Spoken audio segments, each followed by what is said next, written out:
या रसूल अल्लाह हबीबे खुदा का नजारा करूं मैं, दिलो जान उन पर निसारा करूं मैं। ये कि जान क्या है अगर हो करोड़ों, ये कि जान क्या है अगर हो करोड़ों, सभी तेरे नाम पे गुवारा करूं मैं, सभी तेरे नाम पे गुवारा करूं मैं। और जिनके दिल में हमें उम्मीद है कि जो भी आशिक़ रसूल है वही हाजिर है, और हर आशिक़ रसूल के दिल में ये तमन्ना होती है कि खुदा खैर से लाए वो दिन भी नूरी, खुदा खैर से लाए वो दिन भी नूरी। मदीने की गलियां बुहारा करूं मैं, मदीने की गलियां बुहारा करूं मैं। एक मरतबा और दुरूद पाक पढ़ लीजिए। अल्लाहुम्मा सल्लि अला सय्यिदना शफीना हबीबना मौलाना मुहम्मद वबारिक वसल्लम, सलातु व सलामुन अलैका या रसूल अल्लाह सल्लल्लाहु तआला अलैहि वसल्लम। आज की ये मुबारक शब कई एतबार से मुबारक है। एक तो ये माह रबीउन नूर है, दूसरे शबे जुमा है, और तीसरे जश्न ईद मिलादुन नबी सल्लल्लाहु अलैहि वसल्लम। तो अल्हम्दुलिल्लाह मुबारक ही मुबारक है। मौला तबारक तआला इन तमाम फैजान से हम तमाम हज़रात को माला माल फरमाए। मैंने आयत मुक़द्दसा की तिलावत किया। रब तबारक व तआला का फरमान है कि अल्लाह रब्बुल इज़्ज़त ने इनाम नाज़िल किया नबियों पर, रसूलों पर, शुहदा पर, सालिहीन पर, सिद्दीकीन पर। और ये क्या ही अच्छे साथी हैं। अल्लाह रब्बुल इज़्ज़त इनाम नाज़िल फरमाया, इनाम याफ्ता जमात की लिस्ट बताई। इनाम याफ्ता जमात की लिस्ट क्या है? नबी और रसूल की जमात, सिद्दीकीन की जमात, शुहदा की जमात, सालिहीन की जमात। अल्हम्दुलिल्लाह सुम्मा अल्हम्दुलिल्लाह, अहले सुन्नत वल जमात जिन्हें भी अल्लाह का वली मानते हैं, अपना पेशवा मानते हैं, या तो वो सिद्दीकीन की जमात में से है, या वो शुहदा की जमात में से है, या सालिहीन की जमात में है, या हर एक जमात में शामिल है। अल्हम्दुलिल्लाह। तो ये महफिल और से पाक की निस्बत से बुजुर्गान दीन की अज़मत और रिफ़अत, बुजुर्गान दीन का मकाम, बुजुर्गान दीन की अज़मत कुरान और हदीस की रोशनी में क्या है, चंद बातें मैं आपके सामने रखना चाहता हूँ। मौला तबारक व तआला हमें हक बोलने, हक सुनने, हक बात पर अमल करने की तौफीक अता फरमाए। एक मरतबा और दुरूद पाक पढ़ लीजिए। अल्लाहुम्मा सल्लि अला सय्यिदना शफीना हबीबना मौलाना मुहम्मद वबारिक वसल्लम, सलातु व सलामुन अलैका या रसूल अल्लाह सल्लल्लाहु अलैहि वसल्लम। बुजुर्गान दीन की ज़ात क्या है, हम उनकी बारगाह में क्यों जाते हैं? तो मैं आयत मुक़द्दसा तिलावत किया कि अल्लाह ने इनाम नाज़िल किया।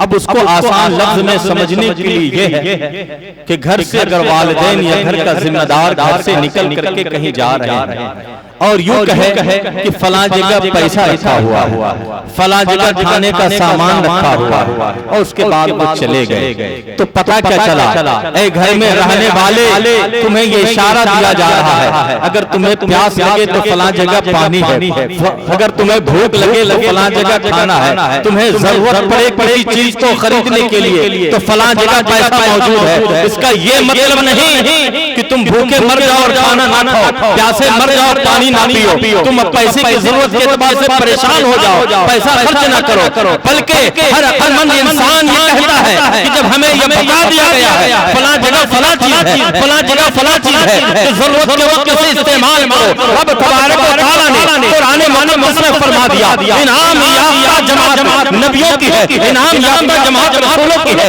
इनाम याफ्ता जमात सिद्दीकीन की है, इनाम याफ्ता जमात शुहदा की है, इनाम याफ्ता जमात सालिहीन की है। मोमिनो, जब तुम्हें जरूरत पड़े इन सालिहीन से इनाम को हासिल कर लो, इन बुजुर्गान दीन से इनाम को हासिल कर लो, अपनी परेशानियों को पेश करके अपनी बुजुर्गियात पूरा कर लो। यही अल्लाह वालों की जमात का फैसला है। अल्लाह रब्बुल इज्जत ने किस अंदाज में दिया, आइए मैं आपको बताना चाहता हूं। अल्लाह के प्यारे करीम सल्लल्लाहु अलैहि वसल्लम ने फरमाया कि अल्लाह रब्बुल इज्जत ने जिस तरह बनी इस्राइल के नबियों से काम लिया, उस तरह मेरी उम्मती के उलमा से रब तबारक व तआला काम लेगा। पानी की वजह से तकरीब मची हुई है पूरा। बराए मेहरबानी थोड़ा सा खामोशी से पानी पी ले, चंद लम्हे की महफिल है, खामोशी से पानी पिलाने वाले पिलाएं और पीने वाले पी लें, ताकि गुफ्तगू भी होती रहे। इतना टाइम नहीं कि 5 मिनट रोक करके पानी पिलाया जाए। तो बराए मेहरबानी टाइम बहुत कम है, सिर्फ 1 घंटे की महफिल बाकी है, इसी में बहुत कुछ आप हज़रात को सुनना।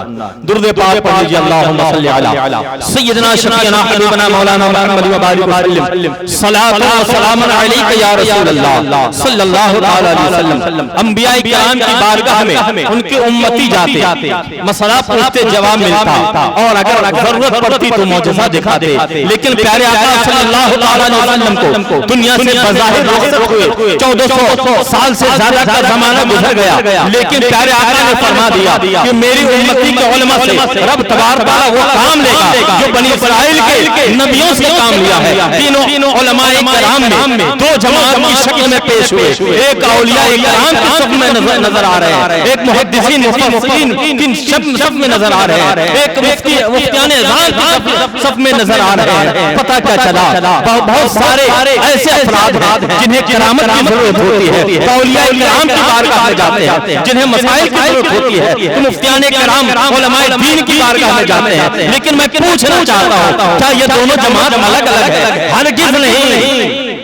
जो वली है वो जाहिल नहीं, जो जाहिल है वो वली नहीं। जरा गौर कर लीजिए, जो जाहिल है वो वली नहीं है, जो वली है वो जाहिल नहीं। अगर इस बात को समझना है तो आइए हज़रत बहलोल दाना की बारगाह में आदमी देते हैं। वो हज़रत बहलोल दाना जिनका दौर आज से 1000 साल से ज्यादा का जमाना, तकरीबन 1200 साल का जमाना गुजर गया। एक फकीह हाजिर हुआ, बहुत बड़ा मसला का जानने वाला हाजिर हुआ। कहा बादशाह हारून रशीद के पास हाजिर हुआ और कहा मेरा एक मसला है, अगर आपने बता दिया तो 1000 दिरहम मैं आपको दूंगा। कब? आज से 1200 साल तकरीबन पहले की बात। 1000 दिरहम, और अगर नहीं बता सके तो आपको देना पड़ेगा। आपने कहा कि मुझे दुनिया की क्या जरूरत है, तुम्हें अगर जरूरत है तो बताओ। बहरहाल मसले की बात आई, उसने कहा कि एक आदमी अपनी बीवी के साथ घर में है। बहुत पॉइंट की बात है, बहुत कुछ खाने पीने को मिल जाएगा, लेकिन ये पॉइंट की बात बहुत कम मिलेगी।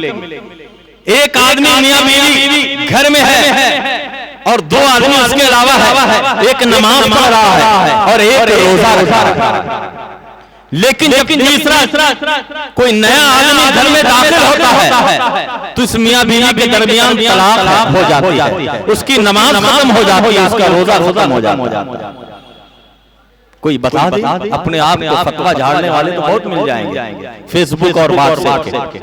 लेकिन एक बहलोल दाना की बारगाह है, बादशाह के दरबार में कहा यह कैसे हो सकता है कि एक आदमी घर में दाखिल हुआ, वो बीवी उस शौहर पर हराम हो गई, उसकी नमाज फासिद हो गई, उसका रोजा टूट गया। आखिर ये मामला क्या है, ये मामला क्या है? तो हज़रत बहलोल दाना जो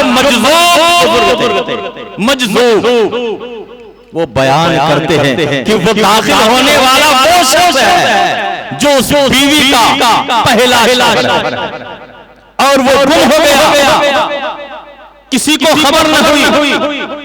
फिर काजी शरअ के पास गया, उसने उसको तलाक हर तरह से ऐलान किया।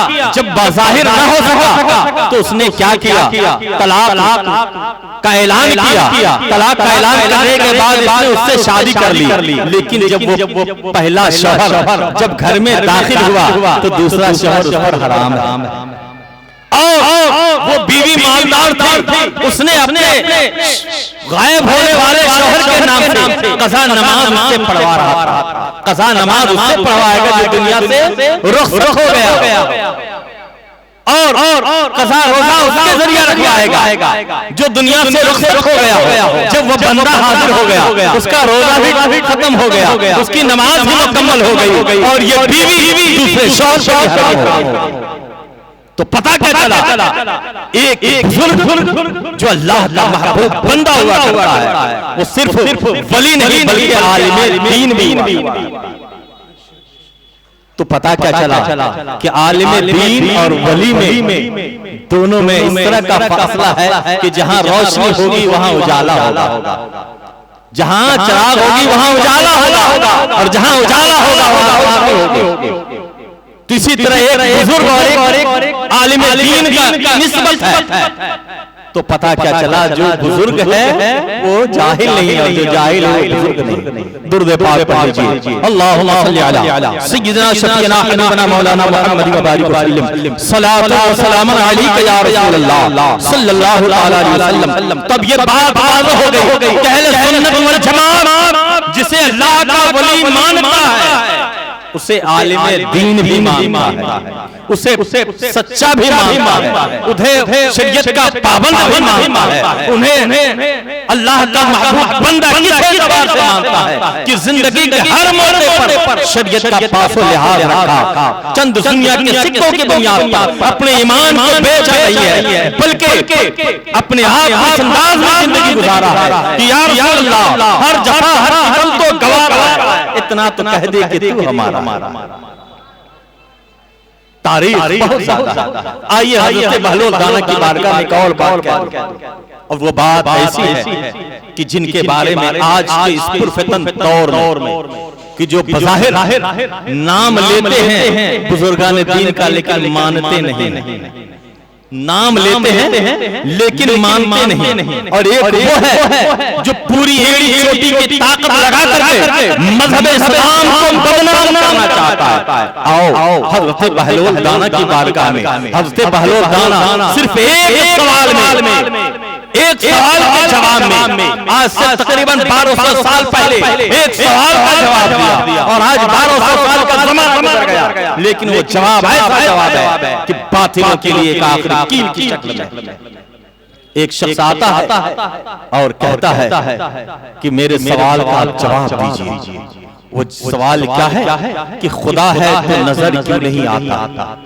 जरा गौर से सुनिए, खुदा है तो नजर क्यों नहीं आता? आज इस्लाम पर उंगली उठाने वाले कहते हैं अरे तुम तो बगैर देखे मान लेते हो, तुम तो बगैर देखे मानते हो, मैं तो सामने देखता हूं तब मानता हूं। आप हजरात अक्लमंद सब बात समझ जा रहे हैं, ज्यादा तफसील की जरूरत नहीं। आप लोग बगैर देखे इस्लाम का कलमा पढ़ने वाले बगैर देखे रब को मानते हैं। अल्हम्दुलिल्लाह सुम्मा अल्हम्दुलिल्लाह, इस्लाम का मानने वाला, इस्लाम का कलमा पढ़ने वाला बगैर देखे इस तरह मानता है, इस तरह यकीन रखता है जो देखने वाले का भरोसा नहीं है। तो हज़रत बहलोल दाना की बारगाह में शख्स आया और कहने लगा मेरे सवाल का कोई जवाब नहीं देता है, ये बताइए कि जब खुदा है तो नजर क्यों नहीं आता? खुदा है तो नजर क्यों नहीं आता? जब बंदा गलत काम शैतान की वजह से करता है तो फिर उस बंदे को सजा क्यों दिया जाता है? तीसरा मामला यह है कि जब शैतान जहन्नम में जाएगा तो शैतान को अल्लाह ने आग से पैदा किया है, फिर आग को आग में डालने से क्या नुकसान होगा, उसे क्या तकलीफ होगी? हज़रत बहलोल दाना खामोश रहे। वो कहा बंदा कहने लगा मुझे मालूम था आप जवाब नहीं देंगे। आप चंद लम्हा खामोश रहे, उसके बाद एक मिट्टी का ढेला उठाए और उसके सर पर मार दिया। उसके सर पर मारे, एक मिट्टी का ढेला उठाए और उसके सर पर मारे, उसका खून बहने लगा।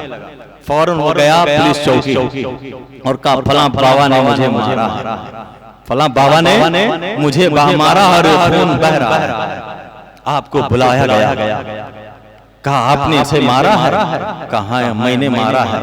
कहा क्या है? क्या इसके सवाल का मैंने जवाब दिया। उसके सवाल का बोलो भाई जवाब दिया है। आज सवाल होता है कि खुदा को देखते नहीं तो मानते कैसे? तो हज़रत बहलोल दाना ने कहा कि ये शख्स कहता है कि खुदा को देखते नहीं तो मानते कैसे? कहा तुझे चोट लगी है? कहाँ चोट लगी है? दर्द हो रहा है? कहाँ दर्द हो रहा है? दर्द हो रहा तो दर्द को दिखाओ तो सही, कहाँ दर्द है? दर्द को दिखाओ, खून बह रहा, दर्द को दिखाओ।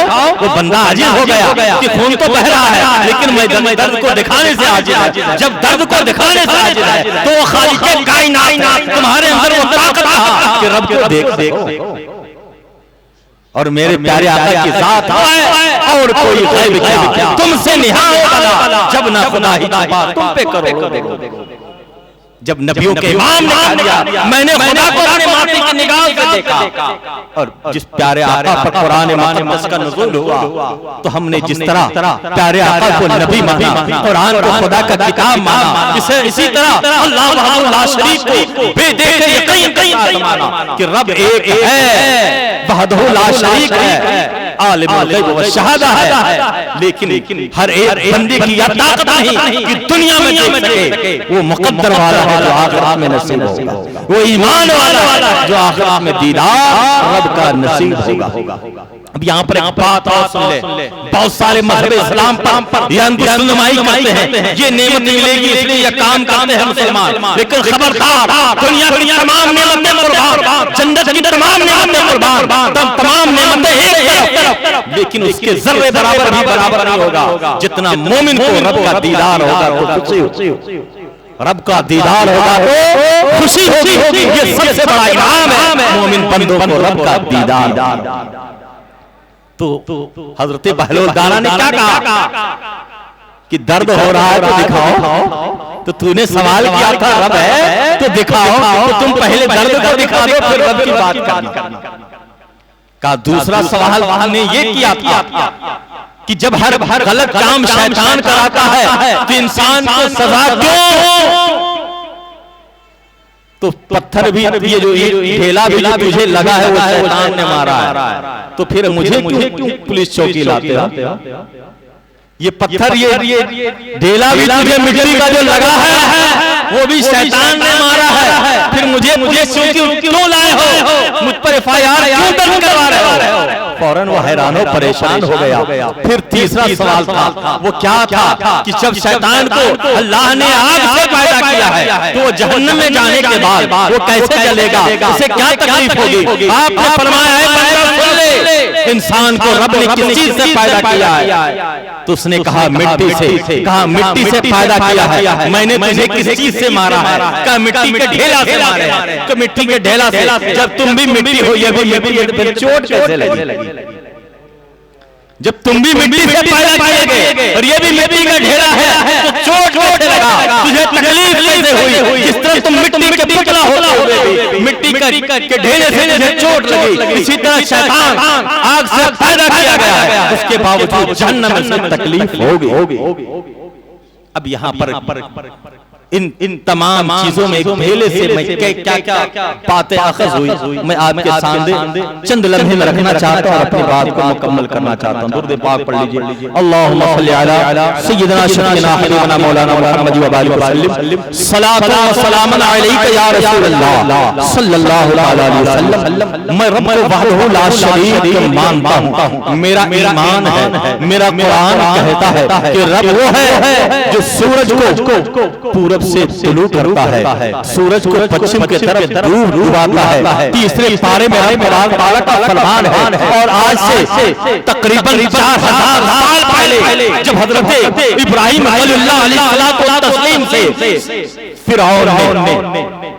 फिरौन ने सवाल किया तो आपने यही कहा था। हजरत इब्राहिम अलैहिस्सलाम से नमरूद ने जब कहा था तो आपने यही जवाब दिया था, मेरा रब वो है जो सूरज को पूरब से तुलू करता है। अगर तू अपने आप को किसी और को खुदा कहता है या अपने आप को खुदा कहता है तो पश्चिम से तुलू करा कर दिखा दो। पता क्या चला? मेरा ईमान जो है वो मेरा कुरान कह रहा है, और कुरान खुदा का वो कलाम है जो ऐलान करके कह रहा है। अगर इस्लाम के ऊपर अंकुशनुमाई करना चाहते हो तो पहले कुरान की एक आयत के बराबर, एक लाइन के बराबर पूरी दुनिया दुनिया के साइंसदान टेक्नोलॉजी वाले एक तरफ हो जाओ और एक आयत मुकद्दसा एक लाइन कुरान के बराबर लिख करके बता दो, फिर कुरान के मुकाबिल कुछ और हक और बातिल के बारे में कुछ और दलील पेश करना, पता क्या चला आज के कुफतन दौर में दुनिया जितनी तरक्की कर रही है, मजहब इस्लाम की हक्कानियत उतनी बुलंद हो रही है,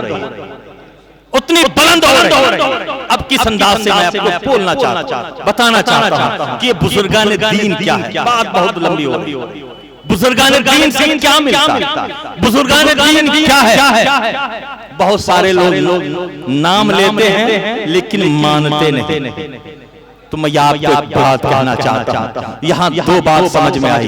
एक ये है कि जो ब्रांडेड होता है, जो ब्रांडेड होता है, जो कंपनी ब्रांडेड होती है, उसके ऑफिस में जाओ, हर तरह की एक न एक शील्ड रखी हुई है। इसको प्रधानमंत्री ने शील्ड दिया, इसको मुख्यमंत्री ने शील्ड दिया, इसको मंत्री ने दिया, इसको MP ने दिया, इनको MLA ने दिया, फलाने ने शील्ड दिया। मतलब ये इसका ब्रांड बहुत अच्छा। तो किसको मिलता है? जो ब्रांडेड वाला होता है। तो अल्हम्दुलिल्लाह सुम्मा अल्हम्दुलिल्लाह ये तमाम ब्रांड अहले सुन्नत वल जमात के खाते में है। किसके खाते में है? अहले सुन्नत वल जमात के खाते में है। गौसे आज़म हमारे हैं, ख्वाजा हिंदल वली हमारे, सरकार बाबा फरीदुद्दीन हमारे, सरकार कुतुबुद्दीन बख्तियार काकी हमारे, सरकार साबिर पियाग हमारे, सरकार मालूम सिमरा हमारे। पता क्या चला? अगर दुनिया के सामने पेश कराना चाहते हो कि इस्लाम हमेशा शांति का दर्श देता है और इस्लाम का चाहने वाला भी हम हमेशा अमन शांति का पैगाम देता है और अमल करके दिखाता है, तो अगर दुनिया दलील पेश करे तो मखदूम सिमरा की बारगाह पेश कर देना। अगर दुनिया दलील पेश करे साबिर पियाग की बारगाह पेश कर देना। अगर दुनिया दलील पेश करे सरकार इमाम रब्बानी की बारगाह पेश कर देना, ख्वाजा पियाग की बारगाह पेश कर देना, बड़े पीर सरकार गौसे पाक की बारगाह को पेश कर देना और ये बताना इस्लाम के चाहने वालों, इस्लाम का वो नक्शा दुनिया के सामने पेश किया है कि दुनिया आज भी सर झुकाने को, सर कटाने को, सर कदमों में रखने पर मजबूर है, चाहे वो दुनिया किसी धर्म का मानने वाला हो। लेकिन जब इस बुजुर्गान दीन की बारगाह की बात आती है तो सर को झुका देता है और ये कहने पर मजबूर हो जाता है कि जो इस्लाम का सच्चा मानने वाला है वो कहीं किसी एतबार से अंगुश्तनुमाई लाए। तो ये बुजुर्गान दीन अपनी जिंदगी में अमल पैरा होकर गुलामों को बता दिया कि मेरे चाहने वालों अगर मेरे नक्शे कदम पर चले आओगे, दुनिया में माहौल बदलता रहे, लेकिन जिस तरह दुनिया मेरे कदमों में झुकती है तुम्हारे कदमों में भी झुक जाएगी। आखिरी बात,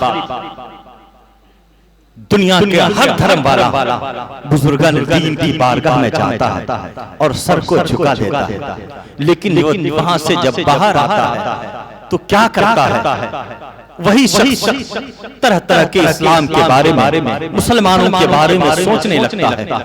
वजह क्या है? वजह बस इतनी है, आखिरी पैगाम देना चाहता हूँ। वजह इतनी है कि दुनिया का चाहे अमीर हो या गरीब, अगर कोई मालदार हो, बड़ा जमींदार हो, अगर उसका बेटा गलत रास्ते पर चला गया तो चाहे जिसके घर में शाम का खाना हो या ना हो, वो भी कहने पर मजबूर हो जाता है कि देखो इतने बड़े इज्जत वाले के घर में कैसा शैतान आ गया, इज्जत वाले के घर में कैसा शैतान आ गया। पता क्या चला? आज हम बुजुर्गान दीन के नक्शे कदम को छोड़ दिए हैं, उन पर चलना छोड़ दिए हैं, बुजुर्गान दीन की हकीकत पर अमल पैरा होना छोड़ दिए हैं, जिनकी बुनियाद पर दुनिया हमारे ऊपर गुस्तनुमाई कर रही है। आज भी सच्चे तौर पर अगर हम बुजुर्गान दीन के दामन से वाबस्ता होकर के जिंदगी गुजार लें तो जिस तरह दुनिया की तमाम कौम है उनकी बारगाह में जाकर कदमों में अपने गर्दन को झुका देती है, इंशाअल्लाह हमारे सामने भी आकर गर्दन झुकाएगी और कुरान माजिद के इस मिस्ताक हो जाओगे। इन कुंतुम मोमिनीन, तुम ही बुलंद रहोगे अगर तुम मोमिन। अल्लाह रब्बुल इज्जत हमें हक बोलने, हक सुनने, हक बात पर अमल करने की तौफीक अता फरमाए। टाइम बहुत कम है, मौजू बहुत लंबा है, इंशाअल्लाह तबारक व तआला बहुत सारे हज़रात अभी सैयद साहब की तकरीर सुननी है, बहुत कुछ सुनना है।